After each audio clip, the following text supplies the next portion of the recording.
Hello guys, welcome to my vlog.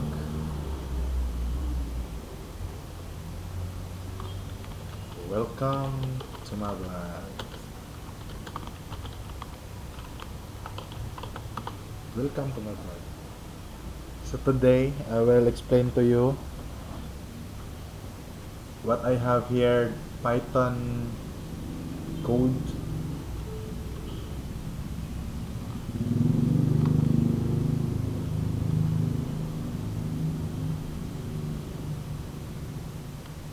So here it is.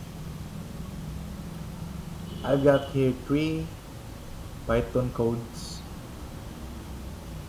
and I will explain each of these today. So first, magbisaya rata para dili ta maglisod-lisod sa atong kinabuhi, no? Kay dili man ta bright, bugo man ta bugo. So naras pinakauna. Mo na ang number 1. Sa number 1 nato nga problem, nag-print ta og blank. Since ang Python man is a line for line code statement, basahon niya, it means basahon niya ang code line by line, except na lang kung naka-indent siya. For example kani, that ang pasabot ani nga kay naka-indent man siya, this line of code here belongs to this line of code. It means kung dili na siya mag kuan nga code, dili na siya basahon ni Python, mo diretso na siya diri a.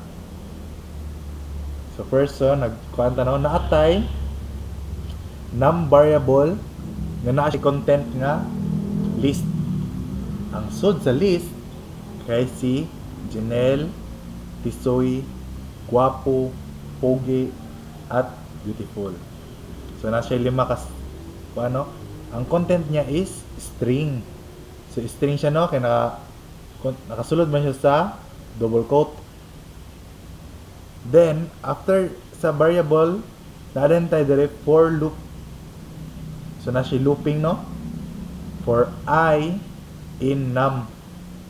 So ang I temporary variable na siya. Temporary variable nga atong sudlanan para sa atong index nga num, no? So ang num dire kana siya. Pila may sulod sa num? Na siya 1 2 3 4 ug 5 ka string. So kani pwede na siya ikuan og for I in 5. Pero dili lang nato siya inihana. Ato lang siyang ginam para makuan ginato nga ang iyang gikuan is kani nga variable, which is para makuan po nato ang unsay content sa variable. So for I in num, so kani temporary variable, ang purpose ani nga looping is para kuhaon nato isa-isa ang bawat sulod sa num nga variable. So unsa may naguna? Diba, mag-una man kita diri a. Mo na siya ang index 0 sa num nga variable. So for first nga variable, first nga index, so ang I temporary variable na siya sulod nga Janelle. Ang kaning Janelle isulod na siya diri sa I nga temporary variable. So karon nasulod naman nato siya. So for Janelle in num, musulod din ta diri sa iyang if condition. If type sa I is not string, so i-print down niya nato. So ang unsa may type sa atong I, di ba ang I karon nato is naanay sulod nga Janelle. Unsa may type niya? String ba siya, int or booleans or etc. So para masayra nato kung unsa ni siya, ato siya i-print asa, no, para makita gid ninyo nga kung unsa siya. Type I.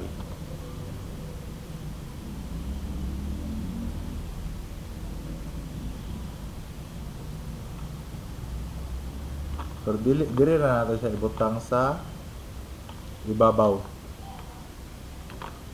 Para muna siya print na sa. Sorry.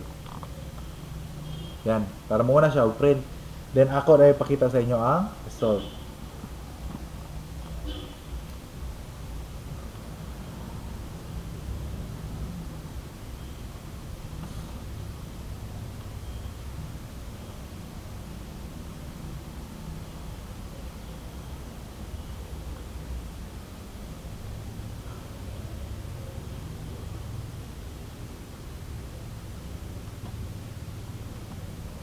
Oh, may mali sa akong code.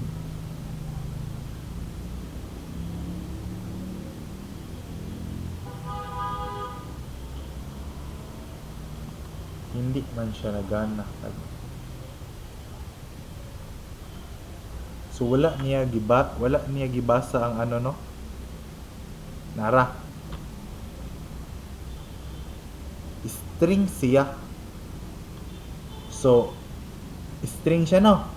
So if string or type sa atong kuan is not a string, i-print ko no nato siya. Kung dili siya string ha, if not is not string. So kay string man siya, dili nato na siya basahon nga code. Which means mubalik ta diri sa ibabaw. So magkuha na pud ta og lain nga index which is tisoy na. So ang tisoy ato na pud siyang ibutang diri sa I sa atong temporary variable. Tapos ato siyang i-print. Mo result siya og string lang gihapon. So if string is not a string or type I, type sa atong kuan karon temporary variable which is string gihapon, if dili ba daw siya string, i-print ko no nato, then i-break. So dili man siya break or ma-print since this is not true. Mo false man siya kay syempre string man siya. Is not man, namay is not nato dire. So is not, so mobalik na punta dire sa for loop. Then dire na punta sa gwapo. Ang gwapo na pod atong isulod sa temporary variable nato nga I. Same process lang gihapon. So i-print nato siya which is mo result siya ani.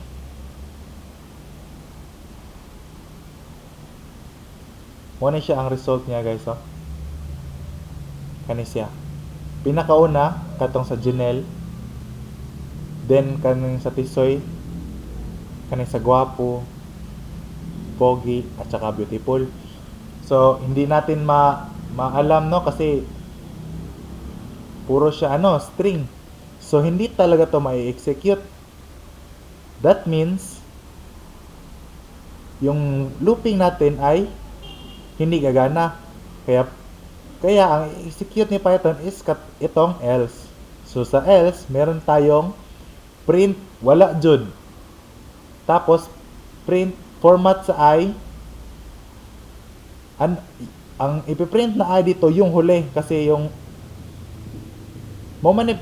usa may pinakalas nga na nabutang nato sa I nga variable. Di ba kani Beautiful kay mo man ang pinakalas sa index. So format na to tapos temporary variable. So ang result ani niya is this one. Beautiful is the last item and a string. So ang purpose nato ani nga code guys is para malaman nato kung sa kanibang list na ay nasagol nga int or other nga type sa kuan data. Ang kanilang atong na kuan is puro ra siya string. So that means atong iklaro nga kani nga type, kani nga variable list puro ra siya string. So mo to no, simple as that. Dali ra kay siya. So next Naana punta diri sa hide sa nato siya. So nata sa number 2. Sa number 2 na punta guys. Sa number 2, naana punta variable nga word list. List gyapon siya asa string nga Python, string nga Java o string nga TypeScript. So bago ta magkuan, nagprint sa asa taog blank line. Tapos nanay looping sa natay loop under the loop. So diri asa wala na ako nausab. Wala na ako siya nausab, no? So ang kaning looping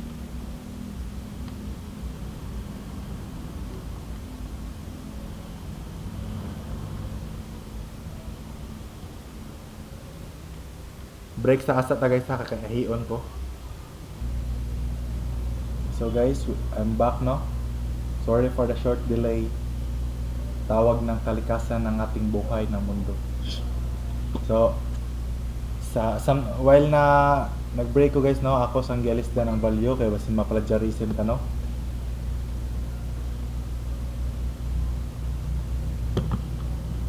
So natay word list nga nangay content list Janelle Eric Fernandez, print tag blank. So for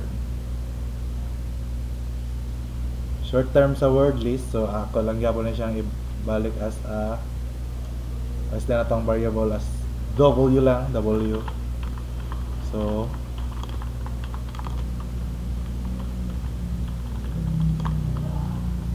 tapos W lang na siya latanan.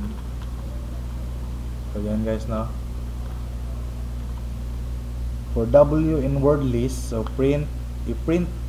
So gikan sa kani temporary variable, no. So ang sword equivalent niya ani is ang pinakauna nga index. So ang pinakauna nga index nato is Janelle. So gikan daw kang Janelle. So kada Janelle nga sud sa word list i-print, no. So natay print format name. So name, ang gawas ana nga name is Janelle. so kada asa, no, ako ra siyang gisundog ang diskarte sa amo kasi akong maestro. Okay, lalo man siya og mga words dili to na ako makaya, so I'm gonna make it my way. So i-print nato siya kada word nga ato makuha dire. Tapos ang count is ato siyang i-0. So natay 0, no. So first after nato diri nga ma-execute ni siya, kinahanglan siya print diri sa ta. Dili sa ta mo balik diri. Di ba kay ang looping is balik-balik ko nato siya hantod sa mahuman ang sequence. So kani namtay nested loop. After nato makuha nani, napamantay isa ka loop sa sulod sa isa ka loop. So ato sa ni siyang i-execute before ta mo balik ato nga loop. So execute sa ni nato for sequence let in W. So nana po tay temporary variable diri, no. Temporary variable sa W. So ang pasabot ani diri is naman ang W nato is Janelle, di ba? So Janelle is ato siyang himuon og string letter by letter, no. Ang bawat letter nga ikuan nato is ato siyang isud diri sa variable nga seclet.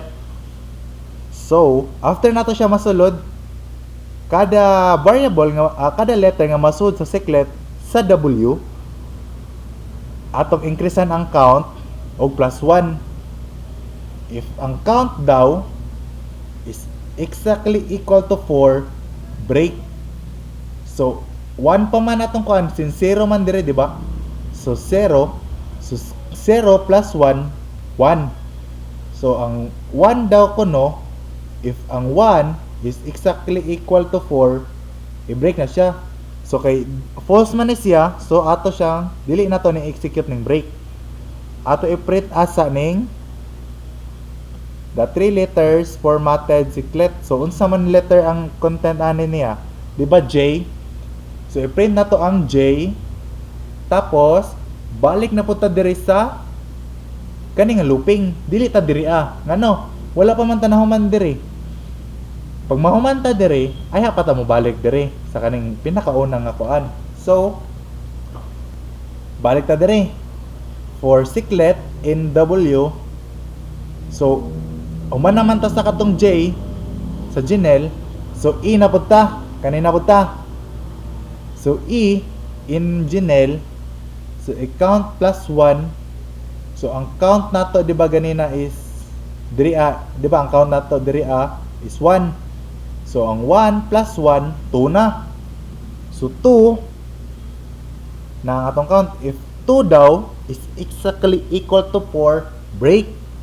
So kung dili pa man siya ma-break, i-print sanay na to. So i-print na to ang E. So that the 3 letters formatted sequet letter E. So duha na to na print no. So J ug E.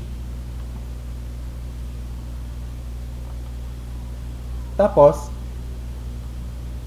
balik na punta diri kay wala pa man tanahuman. Wala pa man siya ni wala pa nahuman ang kani siya. Di ba kay ang kani niya is 5 ni siya kay 5 man ang letter sa Jinel. So diri na punta sa index 2. So for siklet, so in n na siya kani nga variable na siya n na sulod in W. So ang count na pod plus 1 na pod. So 2 man ni siya ganina, 3 na karon. If 3 exactly equal ba daw siya ka 4, i-break na pod. So dili pa man, so ato siya i-print. So mukuha na siya nga nara guys. So mo na iyang result sa katong.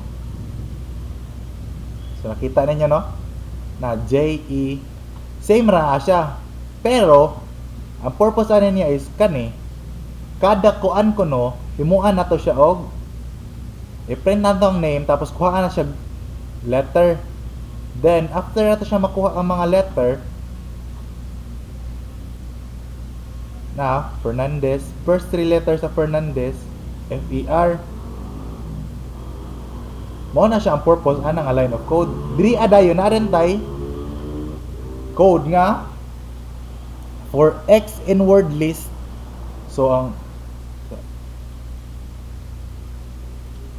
X in word list daw ko no. So word list kani himo na pud tag temporary variable nga X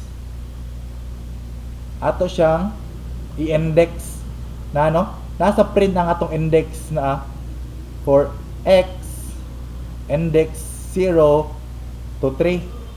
So, kabalo naman siguro tanong nga ang kani start kani end. Tapos ang end is dili apilon. So first kani 0 1 2 3 4. So 4 siya no.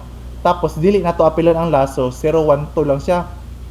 So 0 1 2 0 1 2 0 1 2. So mo na siya nga kani-ani ang result diri sa nara guys. So mo ra to no napan na punta sa atong kuan. Third nga kuan, number 3. Tulo ba akong ingon sa inyo. So dili gid ta mahuman ani man sa dili matulo. So natay print define function. So nag-create ta og function no. Ang pangalan sa atong function is my function. So ato sa explain dato so unsay sulod sa atong function.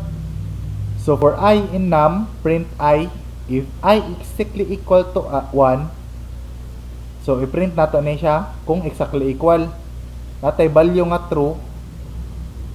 Tapos break. Kung dili ni siya ma-execute, so natay else. So value is equal to false, continue. So narin tayo diri my function. So ato na siyang gitawag atong function no. may function na adentay list diri nga num. So list nga num ato siyang itawag diri, ato siyang i-insert diri. So ato dayong gamiton ni siya. So for I in num, so unsa may pinakauna nga index, so 5 for 5 in num, so i-print sa natong I. Say pa ibabaw no be. Yan.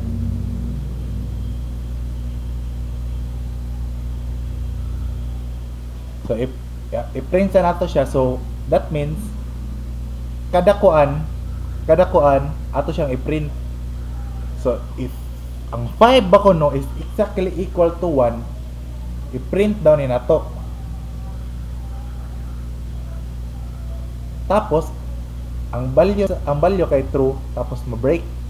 If dili, else ang value is equals to false and continue. So unsa man siya? Di ba false? So dili nato siya i-execute. Hence mo diretso ta sa else, which is continue. So continue 3, next nga value sa I is 3. So if I is exactly equal to 1, so 3 is exactly equal to 1, so false gapon, so dili nato siya i-execute. Else gapon ta mag-execute.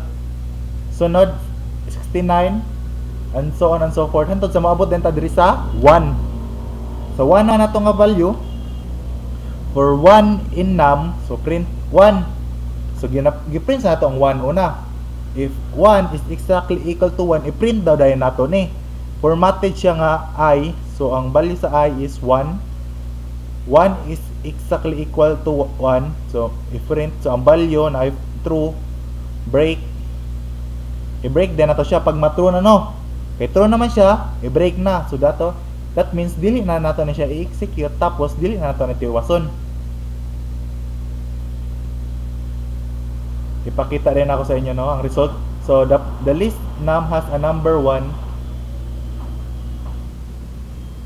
So dayon dire gi-print din nato ang the list num has a number 1.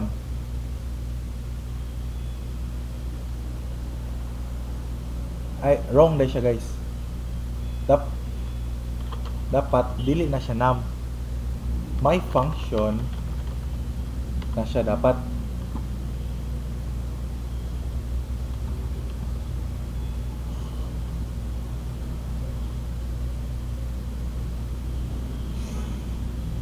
So mali gyapon siya no. Kay nga no, num manggod ni diri. Ang pinakauna nato nga formula is num. So dapat ato na siyang alisdan og variable.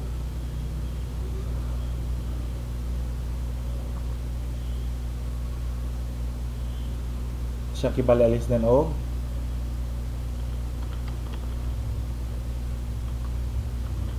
integer.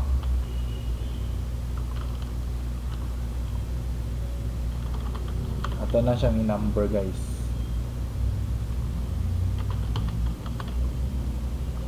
Pati number, wrong spelling.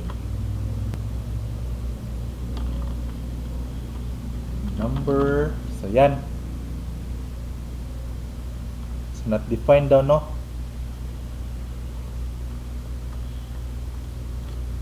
Yata na mali kay ano. Ato lang asa ni siyang isulod og variable nga number. So this one. Tapos this here. Yan. Nasakto na no. Bulok kay ko no. Sorry, my bad.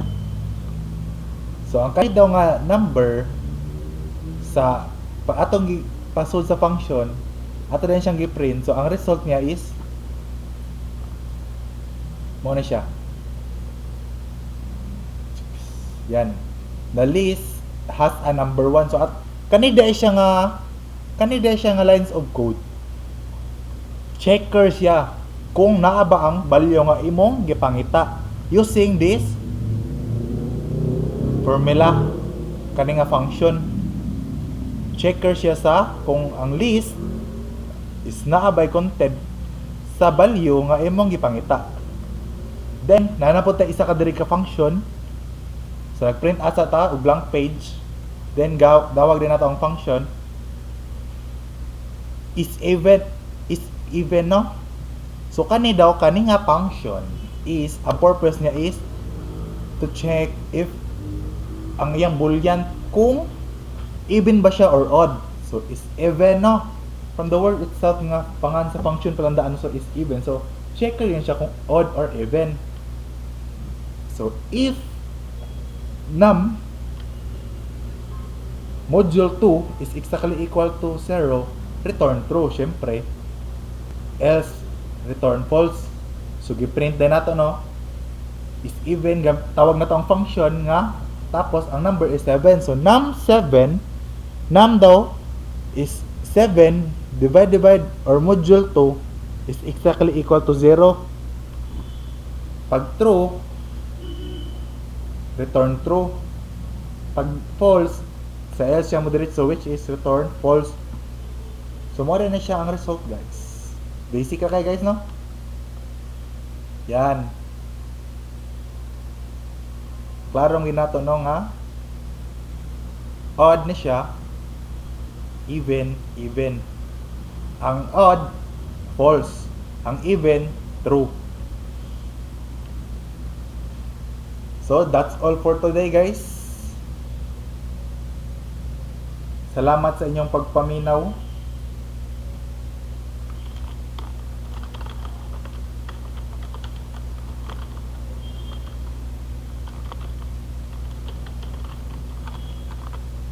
Salamat, balik-balik mo sa atong vlog.